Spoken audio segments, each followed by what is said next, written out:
ನಾನು ಈ ದಿನ ನಿಮ್ಮ ಜೊತೆ ಹಂಚಿಕೊಳ್ಳಬೇಕಾದಂತ ಸಂದೇಶದ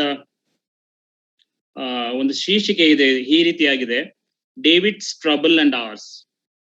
ಸೊ ಇದಕ್ಕಾಗಿ ನಾನು ಪ್ರಿಯ ಸಹೋದರರಲ್ಲಿ ಯಾರಾದ್ರೂ 1 ಸಮುವೇಲ 30ನೇ ಅಧ್ಯಾಯ 1ರಿಂದ 6 ವಚನಗಳನ್ನು ಓದಬೇಕಾಗಿ ನಿಮ್ಮಲ್ಲಿ ಕೇಳ್ಕೊತೇನೆ. ಒಂದು ಸಮುವೇಲನು ಬರೆದ ಮೊದಲನೇ ಪುಸ್ತಕ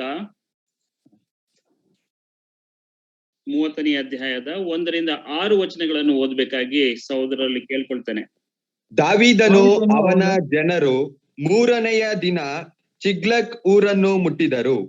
ಅಷ್ಟರೊಳಗೆ ಅಮಾಲೇಕ್ಯರು ದಂಡೆತ್ತಿ ದಕ್ಷಿಣ ಪ್ರಾಂತ್ಯಕ್ಕೂ ಚಿಗ್ಲಗ್ ಊರಿಗೂ ಬಂದು ಚಿಗ್ಲಗ್ ಊರನ್ನು ಸುಟ್ಟು ಹಾಳು ಮಾಡಿ ಅದರಲ್ಲಿದ್ದ ಎಲ್ಲಾ ಹೆಂಗಸರನ್ನು, ಚಿಕ್ಕವರನ್ನು, ದೊಡ್ಡವರನ್ನು ಸೆರೆ ಹಿಡಿದುಕೊಂಡು ಹೋಗಿದ್ದರು. ಆದರೆ ಯಾರನ್ನೂ ಕೊಂದಿರಲಿಲ್ಲ.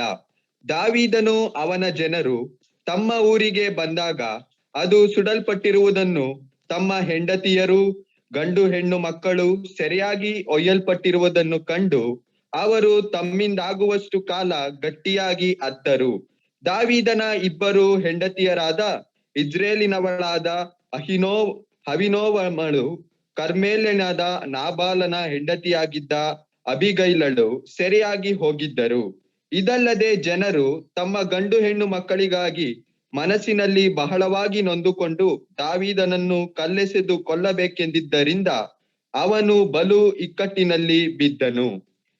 ಆದರೂ ಥ್ಯಾಂಕ್ ಯು ಬ್ರದರ್. 6 ಓದ್ರಾ? 6 ಎಸ್ ಅಂಕಲ್, ಓದ್ದೆ. Okay, thank you very much.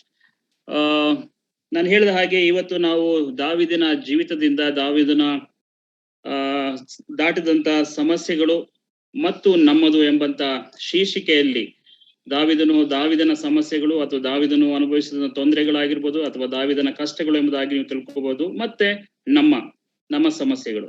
ಇದರ ವಿಷಯವಾಗಿ ಈ ಟಾಪಿಕ್ ಮೇಲೆ ನಾನು ನಿಮ್ಮ ಜೊತೆ 5 ಸ್ಪಿರಿಚುವಲ್ ಲೆಸನ್ಸ್, ಟ್ರೂತ್ಸ್ ಗಳನ್ನ ನಮ್ಮ ಜೀವಿತದಲ್ಲಿ ನಾವು ಹಾದು ಹೋಗುವಂತ ಈ ಪ್ಯಾಂಡಮಿಕ್ ನಲ್ಲಿ ಸಹಾಯವಾಗುವ ಹಾಗೆ 5 ಅಂಶಗಳನ್ನ ನಾವು ಇದನ್ನ ಕಲಿತಾ ಬರೋಣ. ಸಾಧ್ಯವಾದರೆ I don't think so I can finish all the 5 ಅಂಶಗಳನ್ನು ಮುಗಿಸ್ಲಿಕ್ಕೆ ಸಮಯ ಇಲ್ಲ. ನೋಡೋಣ, ಇರುವಂತ ಸಮಯದಲ್ಲಿ ನಾವು ಎಷ್ಟನ್ನು ಕಲಿಯಬಹುದು. ಮುಂದಿನ ದಿನಗಳಲ್ಲಿ ಇರುವಂತ ಇನ್ನಿತರ ಪಾಯಿಂಟ್ಸ್ ಗಳನ್ನ ಮುಂದಿನ ದಿನಗಳಲ್ಲಿ ನಾವು ನೋಡ್ತಾ ಬರೋಣ. ಮೊದಲನೇದಾಗಿ ಟ್ರಬಲ್ಸ್ ಆರ್ ರಿಯಲ್ ಎಂಬುದಾಗಿ ನೋಡುವಂತ ಮೊದಲನೆಯ ವಿಷಯ, ಟ್ರಬಲ್ಸ್ ಆರ್ ರಿಯಲ್ ಎಂಬುದಾಗಿ. ಸಮಸ್ಯೆಗಳು ನೈಜವಾದವುಗಳು ಅಥವಾ ಸಮಸ್ಯೆಗಳು ವಾಸ್ತವ ಅಥವಾ ನಿಜವಾದವು ಎಂಬುದಾಗಿ. ಎರಡನೇದು, troubles comes from God. Troubles comes to God's people ಎಂಬುದಾಗಿ. ಎರಡನೇದಾಗಿ, trouble comes to God's people ಆಗಿ ದೇವ ಜನರಿಗೆ ಸಮಸ್ಯೆವು ಬರುವಂತದ್ದಾಗಿದೆ ಎಂಬುದಾಗಿ ನಾವು ನೋಡ್ತೇವೆ. ಮೂರನೇದಾಗಿ, ಟ್ರಬಲ್ಸ್ ಕಮ್ಸ್ ಫ್ರಮ್ ಗಾಡ್.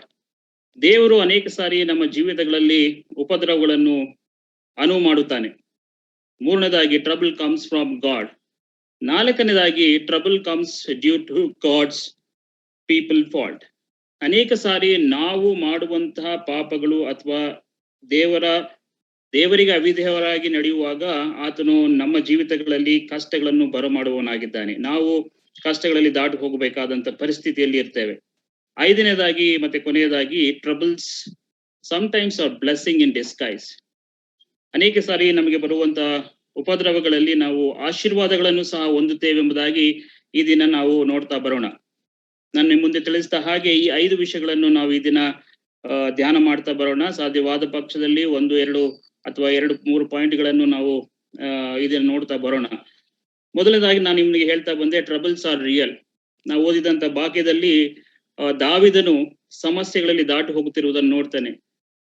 ಇದು ಆತನ ಜೀವದಲ್ಲಿ ನೈಜವಾದಂತಹ ಒಂದು ಸಂಗತಿಯಾಗಿದೆ. ಹಾಗೆ ನಮ್ಮ ಜೀವಿತದಲ್ಲಿಯೂ ಕೂಡ ನಾವು ಸಮಸ್ಯೆಗಳನ್ನು ಎದುರಿಸುವವರಾಗಿದ್ದೇವೆ.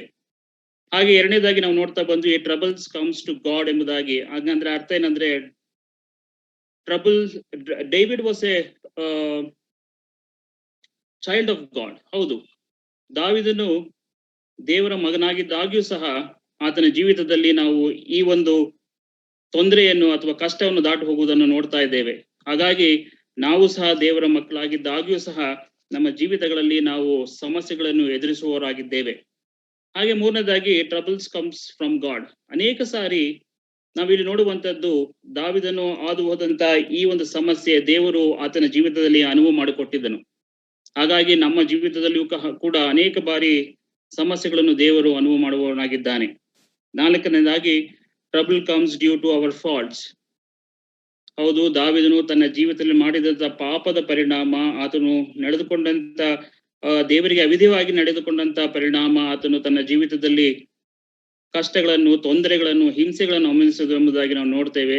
ಅದೇ ರೀತಿಯಾಗಿ ನಮ್ಮ ಜೀವಿತದಲ್ಲಿಯೂ ಸಹ ನಾವು ಪಾಪ ಮಾಡುವಾಗ ನಾವು ದೇವರಿಂದ ಅಥವಾ ನಾವು ಕಷ್ಟಗಳನ್ನು ಅನುಭವಿಸುವವರಾಗಿದ್ದೇವೆ. ಹಾಗಾಗಿ ಅನೇಕ ಸಲ ನಾವು ತೊಂದರೆಗಳನ್ನು ಎದುರಿಸುವಾಗ ಆ ತೊಂದರೆಗಳ ಮೂಲಕ ದೇವರು ನಮ್ಮನ್ನು ಆಶೀರ್ವದಿಸುವುದು ಉಂಟು ಸಹ. ಬನ್ನಿ, ನಾವು ಈ ದಿನ ಈ 6 ವಚನಗಳಲ್ಲಿ 5 ಆತ್ಮೀಕ ಸತ್ಯತೆಗಳನ್ನು ನಾವು ನೋಡ್ತಾ ಬರೋಣ. ಮೊದಲನೇದಾಗಿ ನಾವು 6ನೇ ವಚನದಲ್ಲಿ ಓದುವ ಹಾಗೆ, ಡೇವಿಡ್ ವಾಸ್ ಗ್ರೇಟ್ಲಿ ಡಿಸ್ಟ್ರೆಸ್ ಎಂಬುದಾಗಿ, because men would thinking of stoning him.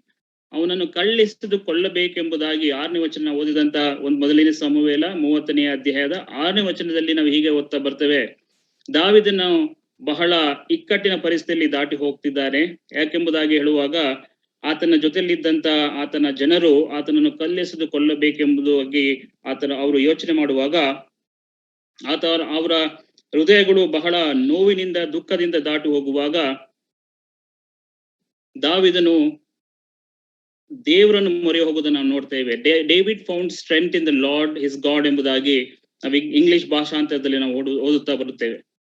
ಇದರ ಹಿನ್ನೆಲೆಯನ್ನು ನಾವು ನೋಡ್ತಾ ಬರುವುದಾದ್ರೆ, ದಾವಿದನು ಮತ್ತೆ ಆತನ ಜನರು, ಅಂದ್ರೆ ಅವರು ಯುದ್ಧಕ್ಕಾಗಿ ಫಿಲಿಸ್ಟಿಯರ ಜೊತೆ ಇಸ್ರೇಲ್ ಮೇಲೆ ಯುದ್ಧ ಮಾಡೋದಕ್ಕಾಗಿ ಅವರು ಇದ್ದಂತ ಊರು ಜಿಗ್ಲಾಗ್ ಎಂಬಂತ ಊರನ್ನು ಬಿಟ್ಟು ಹೋಗಿರ್ತಾರೆ. ಆ ಸಮಯದಲ್ಲಿ ಅಮಾಲೇಕ್ಯರು ಈ ಒಂದು ಪ್ರದೇಶವನ್ನು ದಾಳಿ ಮಾಡಿ ಅಲ್ಲಿ ಇರತಕ್ಕಂತ ಮಕ್ಕಳು, ಹೆಂಗಸರು, ಹೀಗೆ ಅವರಿಗೆ ಸಂಬಂಧಪಟ್ಟಂತ ಎಲ್ಲವನ್ನು ಅವರು ವಶಪಡಿಸಿಕೊಂಡು ಹೋಗಿರ್ತಾರೆ. ಹೋಗಿದ್ದು ಮಾತ್ರವಲ್ಲದೆ ಅವರಿದ್ದಂತ ಊರು ಜಿಗ್ಲಾಗ್ ಎಂಬಂತ ಊರನ್ನು ಸಂಪೂರ್ಣವಾಗಿ ನಾಶ ಮಾಡಿ ಹೋಗಿರ್ತಾರೆ, ಬೆಂಕಿ ಹಚ್ಚಿಸಿ ಹೋಗಿರ್ತಾರೆ. ಹಾಗಾಗಿ ದಾವಿದನು ಮತ್ತೆ ಆತನ ಸಂಗಡಿಗರು ಮತ್ತೆ ತಮ್ಮ ಊರಿಗೆ ವಾಪಸ್ ಆಗಿ ನೋಡುವಾಗ ಅಲ್ಲಿ ಯಾರನ್ನು ಕಾಣುವುದಿಲ್ಲ.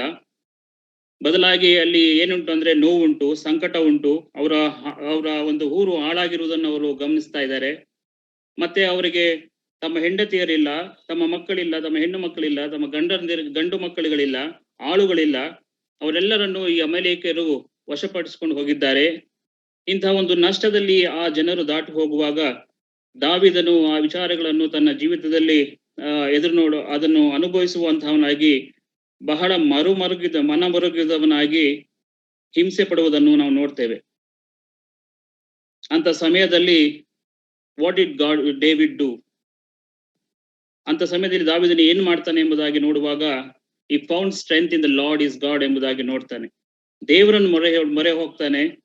ದೇವರು ಆತನ ಜೀವಿತದಲ್ಲಿ ಕಾರ್ಯ ಮಾಡುವುದನ್ನು ನಾವಿಲ್ಲಿ ನೋಡ್ತೇವೆ. 8 ವಚನ 9ನೇ ವಚನದಲ್ಲಿ ಓದುವಾಗ ನಾವು ನೋಡ್ತೇವೆ, ಗಾಡ್ ಕಂಟ್ರೋಲ್ ದ ಸಿಚುವೇಶನ್. ಆ ಒಂದು ಪರಿಸ್ಥಿತಿಯನ್ನು ನಿಭಾಯಿಸುವ ದೇವರು ಮಧ್ಯಸ್ಥಿಕೆ ವಹಿಸಿಕೊಂಡವನಾಗಿ ಆ ಪರಿಸ್ಥಿತಿಯನ್ನು ನಿಭಾಯಿಸಿಕೊಳ್ಳುವುದನ್ನು ನೋಡ್ತಾ ಆತನಿಗೆ ಸಹಾಯ ಮಾಡುವುದನ್ನು ನಾವು ನೋಡ್ತೇವೆ. ಹಾಗಾಗಿ ಪ್ರಿಯ ದೇವ ಜನರೇ, ಟ್ರಬಲ್ ಎಂಬುವಂಥದ್ದು ಅಥವಾ ಸಮಸ್ಯೆ ಎಂಬುವಂಥದ್ದು it has no respect for any person. ಯೋಬನು ಬರೆದ ಪುಸ್ತಕದಲ್ಲಿ 5ನೇ ಅಧ್ಯಾಯ 7ನೇ ವಚನದಲ್ಲಿ ನಾವು ಹೀಗೆ ಓದ್ತಾ ಬರ್ತೇವೆ, but the man is born to trouble as the sparks fly upwards ಎಂಬುದಾಗಿ. ಏನಂತೆ? But the man is born to trouble ಎಂಬುದಾಗಿ. So human life is full of troubles. ಮನುಷ್ಯನ ಜೀವಿತ ಸಂಪೂರ್ಣವಾಗಿ ಸಮಸ್ಯೆಗಳಿಂದ ಕೂಡಿದಂತಾಗಿದೆ ಎಂಬುದಾಗಿ ನಾವಿಲ್ಲಿ ನೋಡ್ತಾ ಬರ್ತೇವೆ. ಹಾಗಾಗಿ trouble doesn't have any respect for a person. ಯೋಬನಗಂತ 14ನೇ ಅಧ್ಯಾಯದ 1ನೇ ವಚನದಲ್ಲಿ ಸಹ ಇದನ್ನೇ ನಾವು ಓದ್ತಾ ಬರ್ತೇವೆ. Man born of woman is of few days and full of trouble ಎಂಬುದಾಗಿ. ಯೋಬನು ಬರೆದ ಗ್ರಂಥದಲ್ಲಿ 14ನೇ ಅಧ್ಯಾಯ 1ನೇ ವಚನದಲ್ಲಿ ನಾವು ಹೀಗೆ ಹೋಗ್ತಾ ಬರ್ತೇವೆ, man born of woman is few of days and full of troubles. ಹಾಗಾಗಿ ನಮ್ಮ ಎಲ್ಲಾ ದಿನಗಳು ಕಷ್ಟದಿಂದ ಕೂಡಿರುತ್ತವೆ ಎಂಬುದಾಗಿ ನಾವು ಇಲ್ಲಿ ಓದ್ತಾ ಬರ್ತೇವೆ. ಯಾಕೆ ಈ ಕಷ್ಟ? Because we are born of this sinful world. This world is cursed by God. ಇದು ಶಾಪಗ್ರಸ್ತವಾದಂತ ಒಂದು ಲೋಕವಾಗಿರುವುದರಿಂದ ನಾವು ಈ ಕಷ್ಟಗಳನ್ನು ನಾವು ದಾಟಿ ಹೋಗುವಂತವರಾಗಿದ್ದೇವೆ. No matter you are a Christian or a non Christian, ನೀವು ಕ್ರೈಸ್ತರಾಗಿರ್ಬೋದು ಅಥವಾ ಕ್ರೈಸ್ತರಲ್ಲದೆ ಇರಬಹುದು, ಈ ಲೋಕದಲ್ಲಿ ಜೀವಿಸುವಾಗ ಸಮಸ್ಯೆ ಎನ್ನುವಂಥದ್ದು ಅಥವಾ ಪ್ರಾಬ್ಲಮ್ಸ್ ಅಥವಾ ಟ್ರಬಲ್ಸ್ ಎನ್ನುವಂಥದ್ದು ಅದು ನೈಜವಾದ ವಿಶ್ವ, ಅದು ಇರುವಂತದ್ದಾಗಿದೆ. It is real. Maybe many of you might be passing through this today. ನಿಮ್ಮಲ್ಲಿ ಅನೇಕರು ಈ ಒಂದು ಸಮಸ್ಯೆಗಳಲ್ಲಿ ಈ ದಿನಗಳಲ್ಲಿ ನೀವು ದಾಟಿ ಹೋಗ್ತಾ ಇರಬಹುದು. ಬಹುಶಃ ಈ ಒಂದು ಬೈಬಲ್ ಸ್ಟಡಿ ಪ್ರಾಬ್ಲಿ ಈ ಒಂದು ಅಧ್ಯಯನ ಈ ದಿನ ನಿಮಗೆ ಬಹಳವಾಗಿ ಸಹಾಯ ಮಾಡುವಂತದ್ದಾಗಿದೆ. ಒಂದು ವೇಳೆ ನೀವು ಈ ಒಂದು ಸಮಸ್ಯೆಯಲ್ಲಿ ದಾಟಿ ಹೋಗದೇ ಇದ್ದಂತ ಪಕ್ಷದಲ್ಲಿ, ನಿಜವಾಗ್ಲೂ ಮುಂದಿನ ದಿನಗಳಲ್ಲಿ ನೀವು ಸಮಸ್ಯೆಯಲ್ಲಿ ದಾಟಿ ಹೋಗುವಂತ ಪಕ್ಷದಲ್ಲಿ ಈ ಒಂದು ವಿಷಯಗಳು ನಿಮ್ಮನ್ನು ಬಲಪಡಿಸುವಂತದ್ದಾಗಿದೆ. ಒಂದು ವೇಳೆ ಅನೇಕರು ಕಷ್ಟಪಡುವಂತ ಸ್ಥಿತಿಗಳಲ್ಲಿ ನೀವು ಅವರನ್ನು ಆದರಣೆ ಮಾಡಲಿಕ್ಕೆ ಇದು ಅನೇಕ ವಿಧದಲ್ಲಿ ಸಹಾಯ ಮಾಡುವಂತದ್ದಾಗಿದೆ.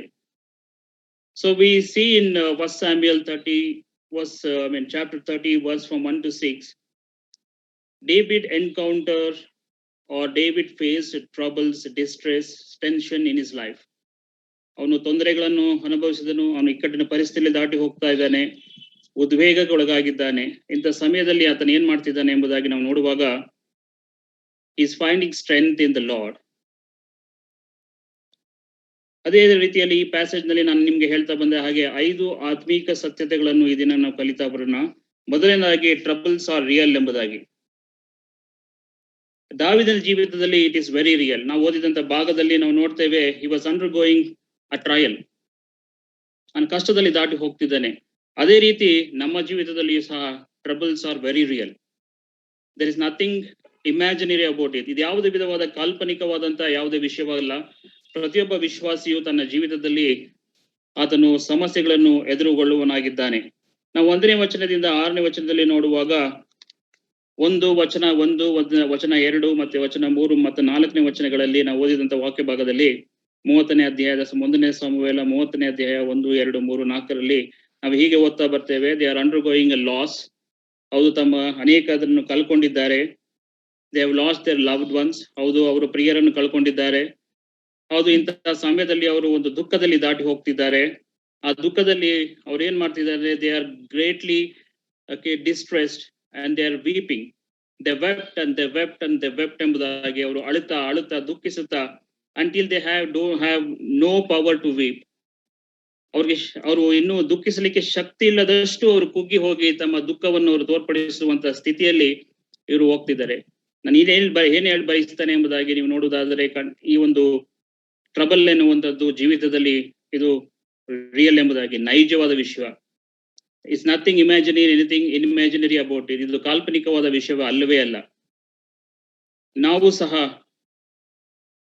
ಇಲ್ಲಿ ನೋಡುವಂತದ್ದು, they have lost their loved ones, their wives, their children, their women, everything they have owned, also the goods, they are burnt in the fire. Great loss. ನನ್ನ ಮತ್ತು ನಿನ್ನ ಜೀವಿತದಲ್ಲಿಯೂ ಅದೇ ಅಲ್ವಾ ಪ್ರಿಯರೇ? ಈ ದಿನಗಳಲ್ಲಿ ನಾವು ಈ ವ್ಯಾಧಿಯಿಂದ ದಾಟಿ ಹೋಗುವಾಗ ಅನೇಕರನ್ನು ಕಳ್ಕೊಂಡಿದ್ದೇವೆ. We have lost many people. We have lost our things, our goods, our businesses, our peace. ನಮ್ಮ ಸಮಾಧಾನವನ್ನು ಕಳ್ಕೊಂಡಿದ್ದೇವೆ. ನಮಗೆ ಆಪ್ತರನ್ನು ನಾವು ನಮ್ಮ ಜೀವಿತದಲ್ಲಿ ನಾವು ಕಳ್ಕೊಂಡಿದ್ದೇವೆ. ಹೀಗೆ ನಾವು ಸಮಸ್ಯೆ ಎಂಬುವಂಥದ್ದು ಪ್ರತಿಯೊಬ್ಬ ಜೀವಿತದಲ್ಲಿ ನೈಜವೆಂಬುದಾಗಿ ನಾವು ನೋಡ್ತಾ ಬರ್ತಾ ಇದ್ದೇವೆ. So many times so many Christians have a wrong notion. ಕ್ರೈಸ್ತರಲ್ಲಿ ಒಂದು ತಪ್ಪಾದ ಒಂದು ತಿಳಿವಳಿಕೆ ಇದೆ. ಏನೆಂಬುದಾಗಿ ನಾವು ನೋಡುವುದಾದ್ರೆ, if you are a child of God, ನೀನು ಈ ಸಮಸ್ಯೆಗಳಲ್ಲಿ ದಾಟಿ ಹೋಗುವುದಿಲ್ಲ ಎಂಬುದಾಗಿ, you face no trouble doesn't come to me ಎಂಬುದಾಗಿ. No, my dear friends, my dear brothers and sisters, we see here David ಎಂಬಾತನು, he was the man of God. ದೇವರು ತನ್ನ ಹೃದಯಕ್ಕೆ ಒಪ್ಪುವಂತ ಮನುಷ್ಯನು ಎಂಬುದಾಗಿ ನಾವು ದೇವರ ವಾಕ್ಯದಲ್ಲಿ ನಾವು ನೋಡ್ತೇವೆ, he is a child of God, yet trouble came. It hit his family. ಆತನ ಕುಟುಂಬಕ್ಕೆ ಅದು ಹೊಡೆಯಿತು.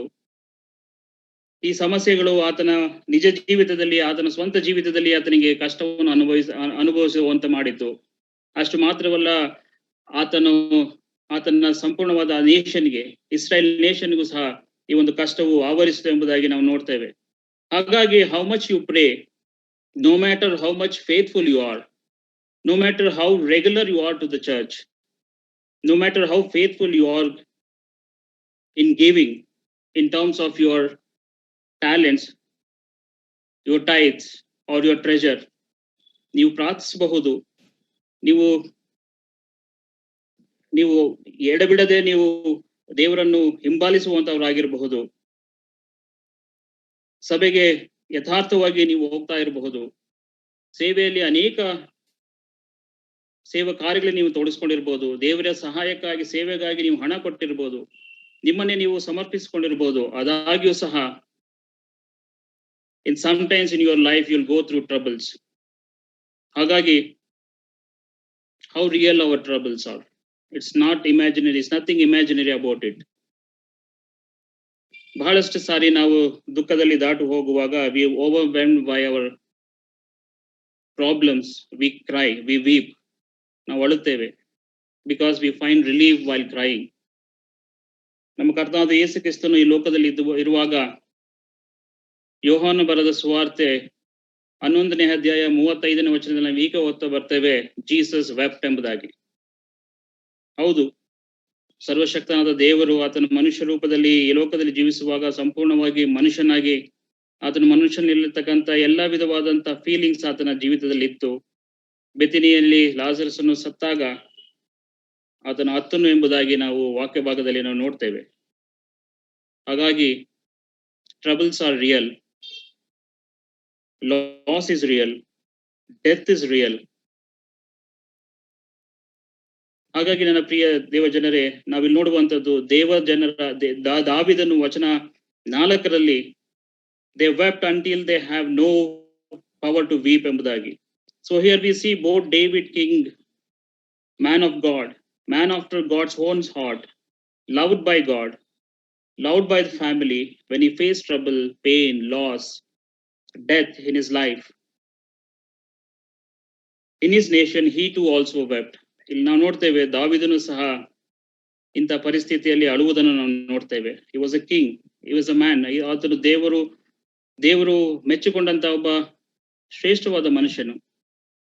ಆತನು ತನ್ನ ಜೀವಿತದಲ್ಲಿ ಕಷ್ಟಗಳನ್ನು ದಾಟಿ ಹೋಗುವಾಗ, ಆತನ ದೇಶವು, ಆತನ ಕುಟುಂಬಗಳು ನಷ್ಟದಲ್ಲಿ ಅನುಭವಿಸಿ ಹೋಗುವಾಗ ಆತನು ಅತ್ತನು ಎಂಬುದಾಗಿ ನಾವು ನೋಡ್ತಾ ಬರ್ತೇವೆ. ಥ್ರೂಔಟ್ ದ ಬೈಬಲ್ ನಾವು ಸತ್ಯವೇದದಲ್ಲಿ ನಾವು ನೋಡುವುದಾದರೆ ಅನೇಕ ದೇವ ಜನರು ಸಮಸ್ಯೆಗಳನ್ನು ಎದುರಿಸುವಂತವರಾಗಿದ್ದಾರೆ. ಆ ಸಮಸ್ಯೆಗಳಲ್ಲಿ ಅವರು ಸಹ ಅತ್ತರು ಎಂಬುದಾಗಿ ನಾವು ನೋಡ್ತೇವೆ. ನನ್ನ ಪಾಯಿಂಟ್ ಇಲ್ಲಿ ನಿಮ್ಮ ಜೊತೆ ಹಂಚಿಕೊಳ್ಳಬೇಕಾಗಿದ್ದಷ್ಟೇ, whatever it may be, whether you are a Christian or not a Christian, troubles are real.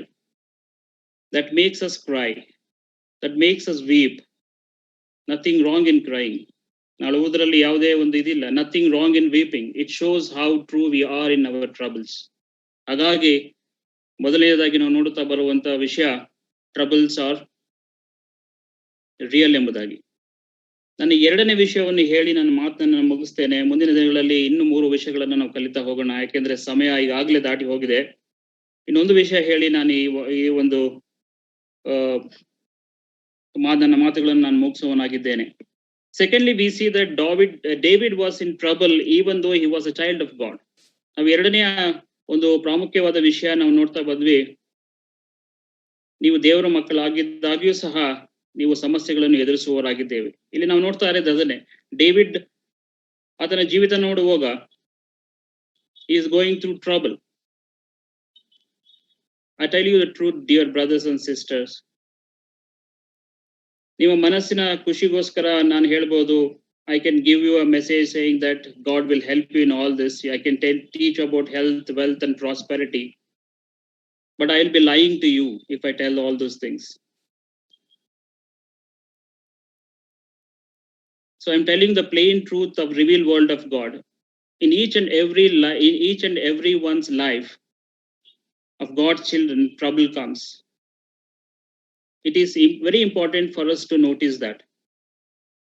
ಕ್ರೈಸ್ತರಾಗಿ ಕ್ರಿಸ್ತನನ್ನು ಹಿಂಬಾಲಿಸುವಂತ ಪ್ರತಿಯೊಬ್ಬ ವಿಶ್ವಾಸಿಗಳು ಸಮಸ್ಯೆಗಳಲ್ಲಿ ದಾಟಿ ಹೋಗ್ತಾನೆ ಎಂಬುದಾಗಿ ನಾವು ನೋಡ್ತೇವೆ. ಸಹೋದರಲ್ಲಿ ಯಾರಾದ್ರೂ ಅಪೊಸ್ತಲರ ಕೃತ್ಯ 13ನೇ ಅಧ್ಯಾಯ 22ನೇ ವಚನವನ್ನು ಓದ್ತಾ ಬರೋಣ. ಅಪೊಸ್ತಲರ ಕೃತ್ಯಗಳು 13ನೇ ಅಧ್ಯಾಯದ 22ನೇ ವಚನ.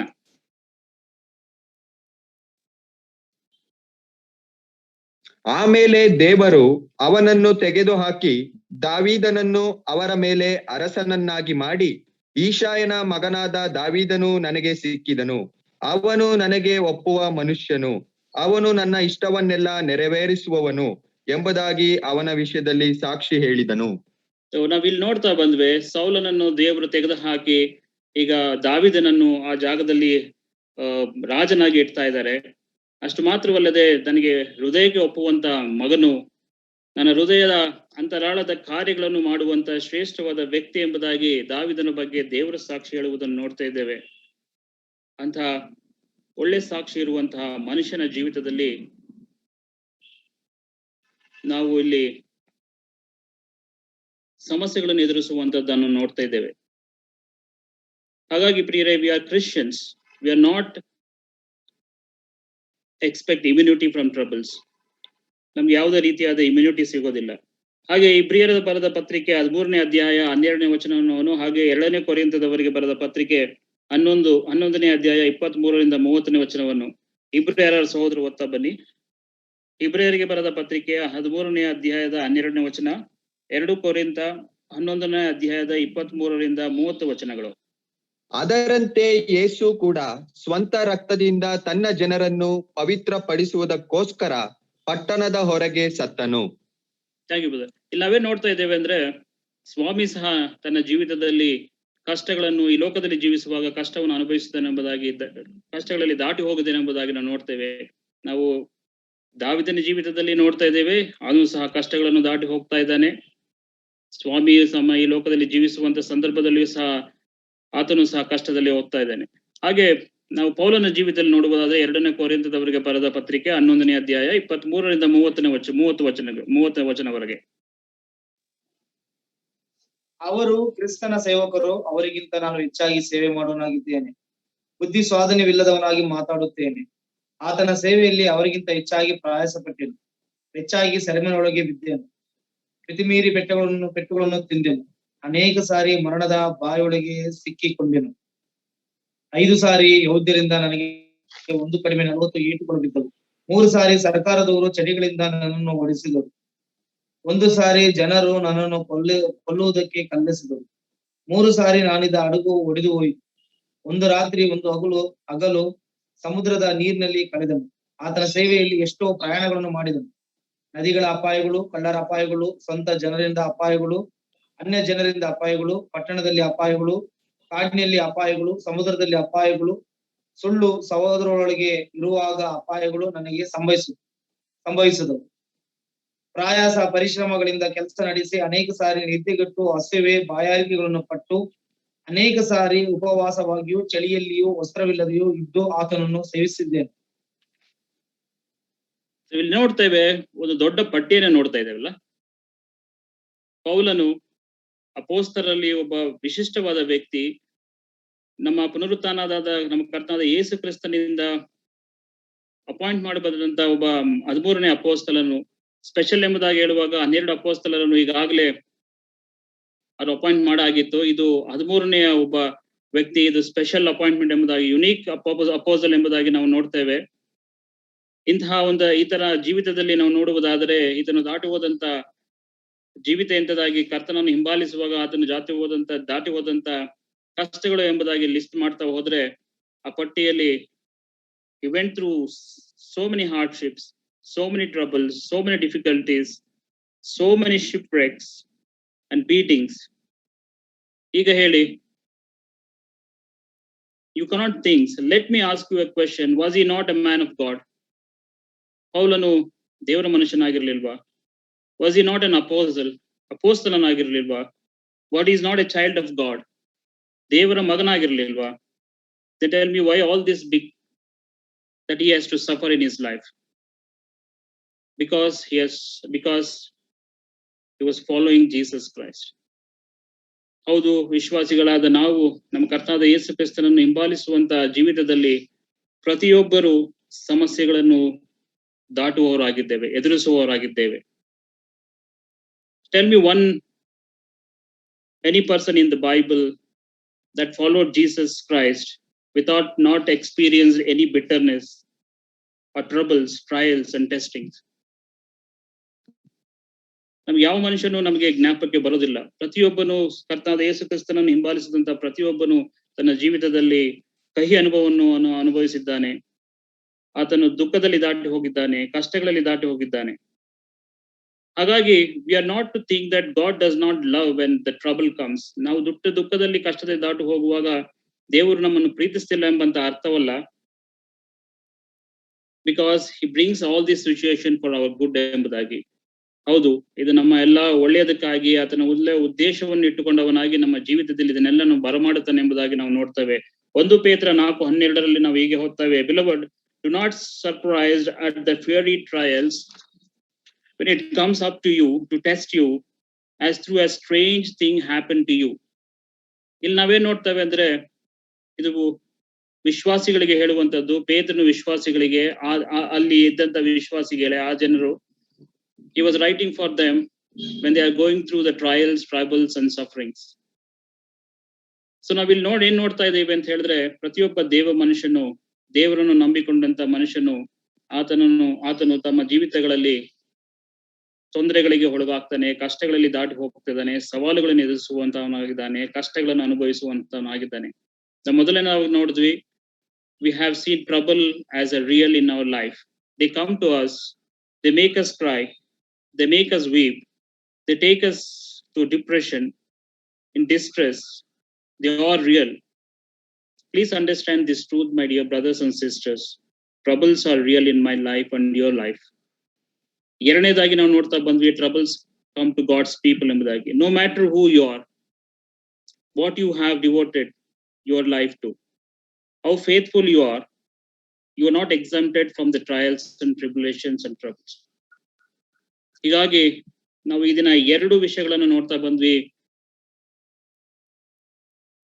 ಒಂದು, troubles are real ಎಂಬುದಾಗಿ. ಎರಡನೇದಾಗಿ, troubles comes to God's people ಎಂಬುದಾಗಿ. ಇನ್ನು 3 ವಿಷಯಗಳು ಉಂಟು. ಸಾಧ್ಯವಾದರೆ ಮುಂದಿನ ದಿನಗಳಲ್ಲಿ ಈ ವಿಚಾರವಾಗಿ ನಿಮ್ಮ ಜೊತೆ ಹಂಚಿಕೊಳ್ಳಿದ್ದೇನೆ. ವಿಶೇಷವಾಗಿ ದೇವರು ಈ ವಾಕ್ಯ ಭಾಗವನ್ನು ಆಶೀರ್ವದಿಸಲಿ. ಸಮಯ ದಾಟಿ ಹೋಗಿದೆ. ಅವಕಾಶ ಕೊಟ್ಟಂತ ನಿಮ್ಮೆಲ್ಲರಿಗೂ, ಸಭಾ ಹಿರಿಯರಿಗೂ ನಾನು ಒಂದೇನು ತಿಳಿಸುವಂತವನಾಗಿದ್ದೇನೆ. ದೇವರು ನಿಮ್ಮೆಲ್ಲರನ್ನು ಆಶೀರ್ವದಿಸಲಿ. ದೇವರ ನಾಮಕ್ಕೆ ಸ್ತೋತ್ರವಾಗಲಿ. ಆಮೆನ್.